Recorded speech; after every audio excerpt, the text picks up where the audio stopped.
avanço da ciência e o desenvolvimento de ferramentas de observação cada vez mais poderosas, o ser humano tem sido capaz de pesquisar mais de perto os intrigantes dinossauros. Este é o caso da aplicação da biologia celular moderna no estudo de ossos de um Tiranossauro Rex, encontrado nesta região, no oeste dos Estados Unidos. Depois de quebrar e dissolver em ácido alguns fragmentos de ossos, científicos encontraram tecido macio, o qual contradiz todas as considerações que haviam sido qualificadas como verdades absolutas até o momento. No episódio de hoje, observaremos os dinossauros minuciosamente e descobriremos o que os avanços científicos das últimas décadas podem contribuir para desvendar o mistério destes enigmáticos seres.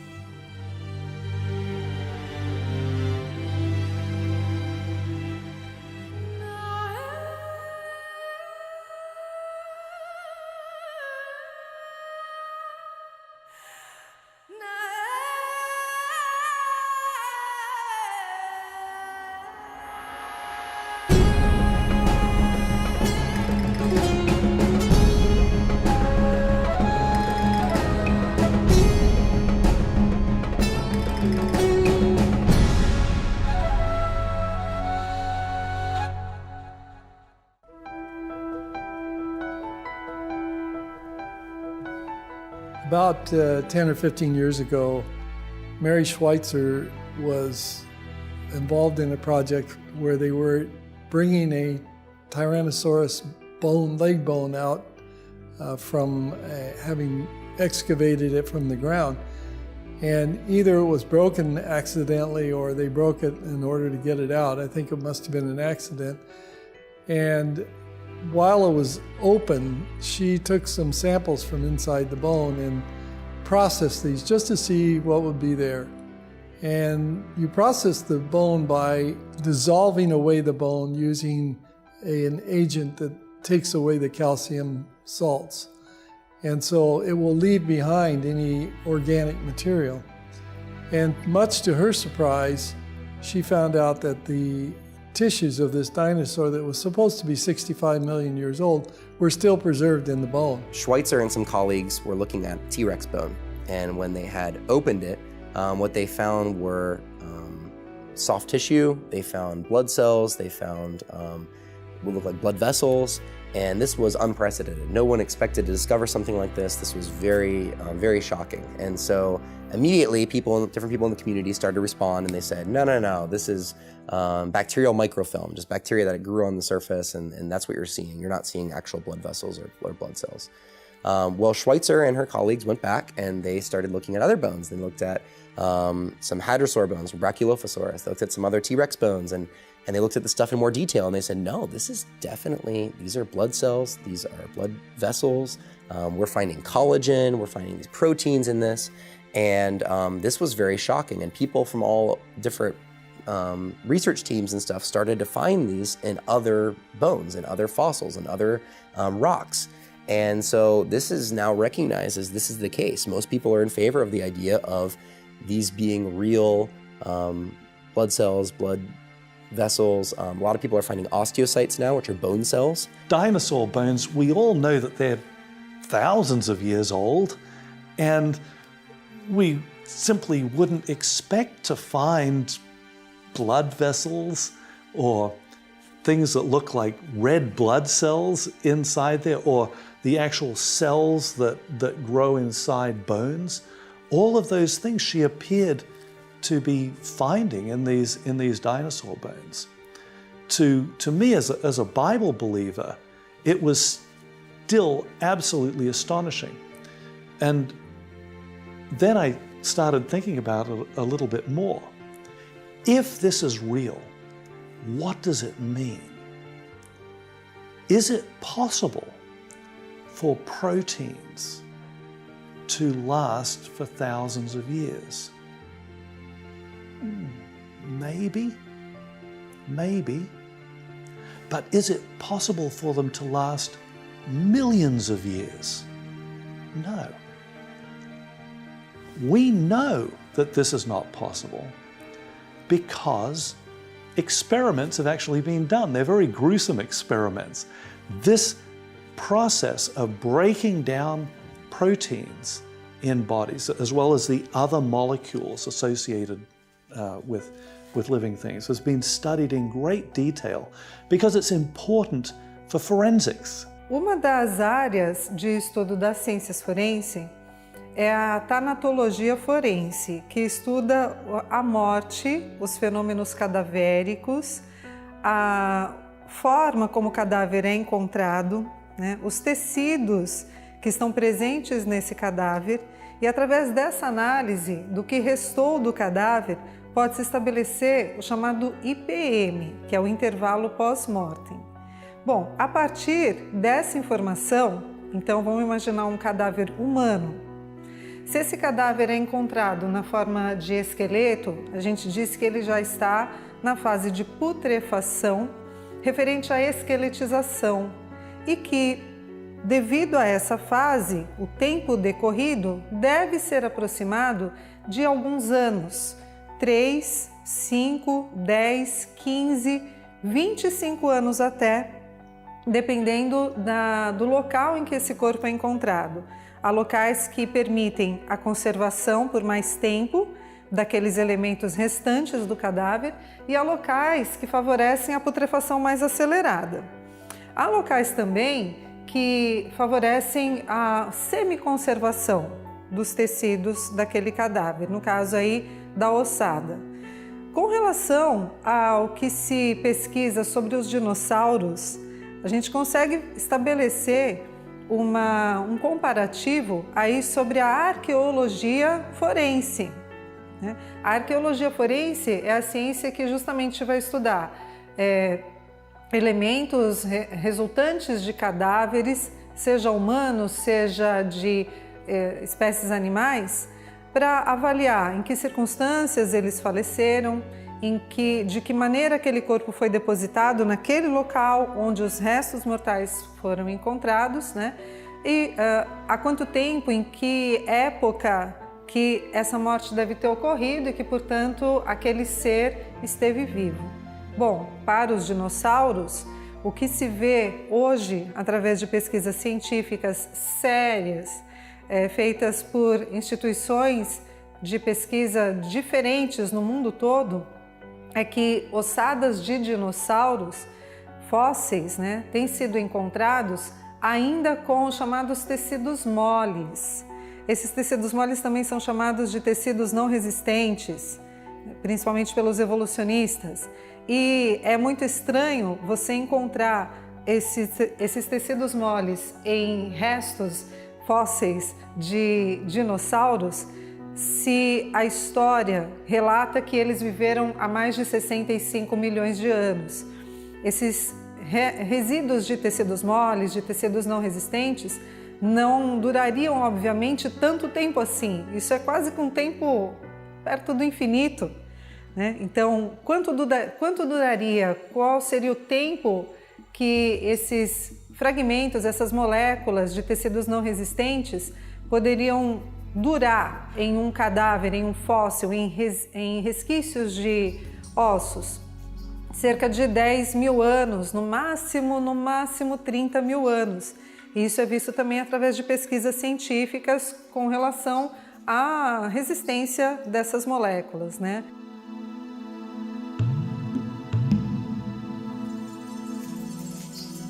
Até meados da década passada, todos os livros didáticos disponíveis sobre dinossauros detalhavam que, logo que o animal morre, o tecido mole, como os vasos sanguíneos, músculos ou a pele, são os primeiros a se decompor e desaparecer através do tempo, enquanto que os tecidos duros, como os ossos, gradualmente adquirem os minerais do ambiente no que foram soterrados e se transformam em fósseis.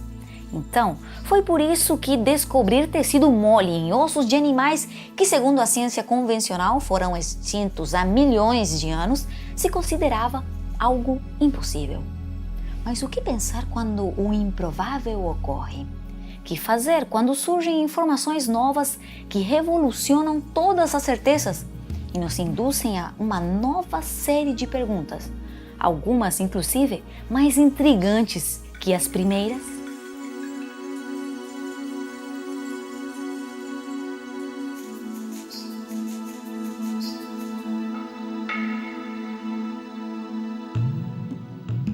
Os dinossauros são considerados como répteis extintos há cerca de 65 milhões de anos, pelo menos. Eles teriam surgido lá no Triássico, há cerca de 230 milhões de anos, e totalmente extintos na extinção que nós chamamos do Cretáceo, há cerca de 65 milhões de anos. Entretanto, recentemente, já dos anos 2000 para cá, uma série de estudos tem revelado a presença de tecidos muito frágeis em ossos de dinossauros. Esses tecidos são, por exemplo, restos de colágeno, aglomerados de proteína, vasos sanguíneos e, às vezes, até aglomerados celulares preservados em ossos de dinossauros. Se nós pensamos que esses ossos têm essa idade, acima de 65 milhões de anos, e se nós pensamos na fragilidade desses tecidos, fica difícil imaginar que eles resistiram tanto tempo. Se nós considerarmos que durante o processo de fossilização, enquanto você tem um sedimento mole e macio, para ele se tornar um fóssil, uma rocha dura, isso implica um aquecimento que pode chegar na ordem de 100, 150 até 200 graus, para que o transforme o sedimento macio em rocha dura. Fica mais difícil nós imaginarmos que esses tecidos resistiram durante tanto tempo, às vezes em temperaturas dessa magnitude. The question is, how do you preserve this stuff for however many, 60 million years, 65 million years, 100 million years? I think the supposedly oldest record we have now are some Triassic examples, which would be about 200 million years. How on earth do you preserve these things for that long?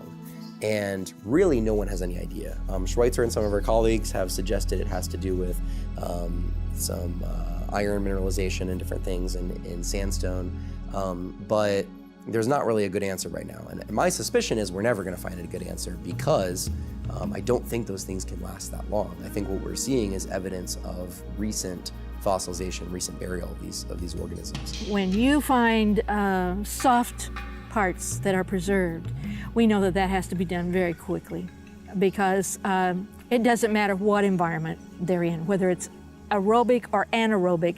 The aerobic bacteria and the anaerobic bacteria go to work, whether there's oxygen or not, one or the other goes to work and starts destroying the soft tissues. That's one of the things they do. If the predators don't come get it all, then you've got all these bacteria that are working like crazy to destroy it. And so it doesn't last very long. And so if you find something like that, you know that it was buried very quickly and it was preserved very quickly in order to have any semblance of it left. Scientists used to say that it took millions of years to make a fossil. Well, in the last few decades, there have been more experiments, real studies on how fossils get formed. And now it's known that an animal, it dies, it may not get fossilized at all. It has to be buried rather rapidly, so it'll fossilize quickly or not at all.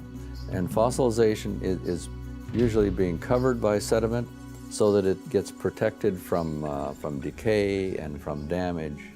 That's the way fossils get formed. And there's actually good reason to think that the reason we have such a beautiful fossil record is because most of those rocks were formed catastrophically, rapidly.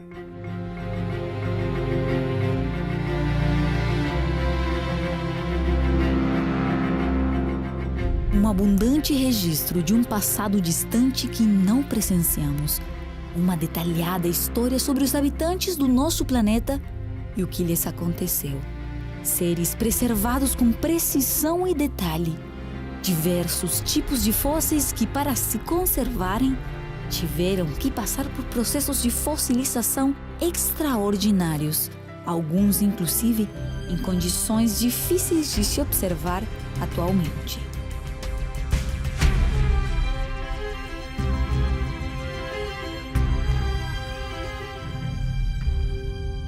Existe também a possibilidade de cadáveres serem conservados ou semi-conservados. seriam os estados de mumificação, de saponificação, corificação, entre outros, e até mesmo de congelamento. Obviamente que se um cadáver é submetido a uma dessas condições de diferenciais de temperatura, de umidade do ar, até mesmo de altitude e latitude de onde esse corpo se encontra, o corpo pode, de fato, resistir por mais tempo, mas isso estará impresso nos próprios tecidos cadavéricos. As condições a qual aquele corpo foi submetido de conservação e de semiconservação e, portanto, a idade mais distante da morte, fora aquela que a gente costuma calcular se ele não tivesse conservado. Dessa forma, com relação aos ossos dos dinossauros, nós sabemos que esses dinossauros foram fossilizados também mediante condições conservativas. Aparentemente, eles foram mortos, extintos em um grande fenômeno climático que envolvia muita água, muita lama, pouca oxigenação, e essas condições envolveram então os corpos desses dinossauros extintos em massa nesse grande fenômeno, e essa condição possibilitou a conservação não somente dos tecidos moles, mas também dos ossos, que são tecidos rígidos. Over here, you can see in the individual osteons, these are the units that make up bone, you can see the nuclei of the cells. So if you zoom in closely here, you can see the actual defined nuclei inside the cells, those little black spots in the bone. So these are very well preserved. It's difficult to imagine that these could have been preserved for millions of years. So this again looks like something that's died and been buried, and it's been modified by its burial, but it's still very much in good shape. So finding things like soft tissue, blood cells, bone cells, protein, those kinds of things in fossil bone, as we study this more, we should be able to get a good understanding of how long these things can realistically stick around. And I don't think we're going to be able to come up with dozens or hundreds of millions of years. I think we're going to be able to come up with tens to hundreds of thousands of years at most for this stuff. And the more we study that, the better we're going to have as a case that this stuff can't really be that old. And that's going to be a challenge to our current dating practices in geology and paleontology, where we're coming up with tens to hundreds of millions of years old for these fossils.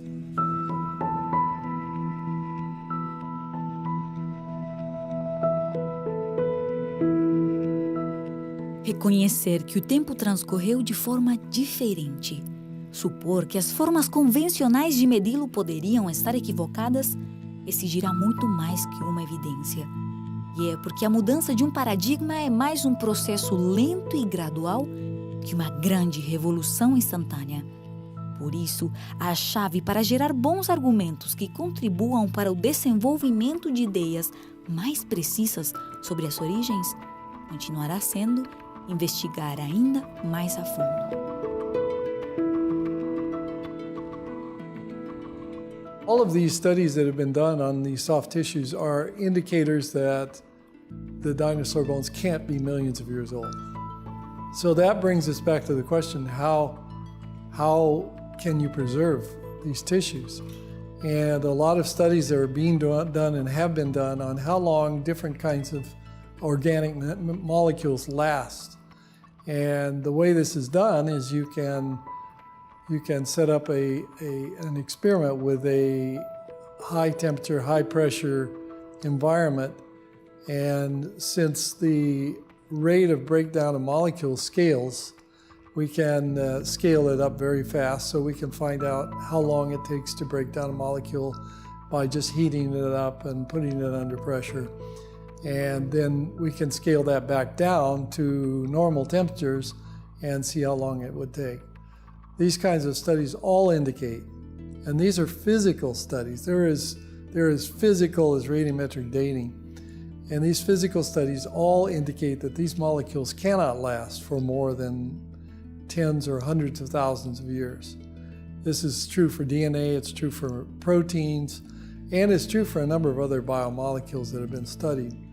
So the fact that we find these molecules far outside their range by radiometric dates suggests again that something is wrong with radiometric dating. There has to be another explanation which gives us satisfaction that we're learning something from the study, but doesn't give us millions of years, because this is a real problem for those who believe the Earth is millions of years old. So we think that these studies are very important, and we're doing some ourselves. And we traveled up to, for example, to Banks Island, which is way up in the Arctic Circle, and we collected specimens from a deposit that's supposed to be 17 million years old. And we have been able to find pieces of DNA and other molecules in these deposits that shouldn't be there. So we are also looking at our own dinosaur bones for these kinds of evidences. But these studies have to be done very carefully because contamination is always a consideration. So we want to proceed slowly and not make rash claims until the data support these claims. Over the years, there have been a number of very spectacular papers that have come out claiming to have gotten things like DNA out of dinosaur bones and some other things. And we have to be very careful about those claims because if they're true, the implications are profound. But when you're looking at exceptional things, you really need exceptional proof. And unfortunately, some of those reports have turned out to not be accurate. On the other hand, there have been many other papers that are a little less spectacular that have been published. One of my colleagues and I, we became interested in this, and we started collecting papers from the peer-reviewed literature that report different biological molecules associated with fossils. Things like DNA and RNA, obviously. Those are kind of uncommon and a little bit dicey sometimes. But things like fatty acids. Fatty acids, triglycerides, really shouldn't stay around for long periods of time. Particularly surprising to me has been that at least some people are claiming to have gotten unsaturated fats out of fossils. Those oxidize relatively rapidly, and as a consequence of that, I believe they're also evidence of that these fossils were produced in the relatively recent past. I'd be surprised by thousands of years, but apparently it's at least that much. You still need special conditions. You can't just say, oh, well, obviously this stuff is only 4,000 years old or 6,000 years old or something, and that solves all our problems. Well, no, those things still shouldn't last that long, even if you're talking about 4,000 or 6,000 years. So once again, we need to be good scientists. We can't just say, oh, it's young, hey, we did it, we're good, we're creationists, we won. No, we need to study these and seek to understand it. There's been a recent creationist who's looked at some soft tissue in a Triceratops horn core, and he published some of his research. So we need to be doing this. We need to understand the processes involved in keeping these things around for us to study later. And that will hopefully yield some results about how long this stuff can really stick around. When studying science of the past, we always have to realize we don't have really final answers. But some answers are much more certain than others. And these questions about those proteins found in bones, it's always dangerous to say, absolutely, we know this. But it's very difficult to see any way that those proteins could have lasted that long. That's a pretty strong bit of evidence. Na interminável jornada científica em busca de respostas, não existem atalhos. A parte essencial da ciência é sua intenção de ser objetiva, embora a parte de quem executa muitas vezes é o desejo de encontrar provas que reforcem suas próprias ideias. Mas recorrer à especulação, modificação ou ajuste dos dados em favor de uma teoria nunca será o equivalente a encontrar uma resposta verdadeira.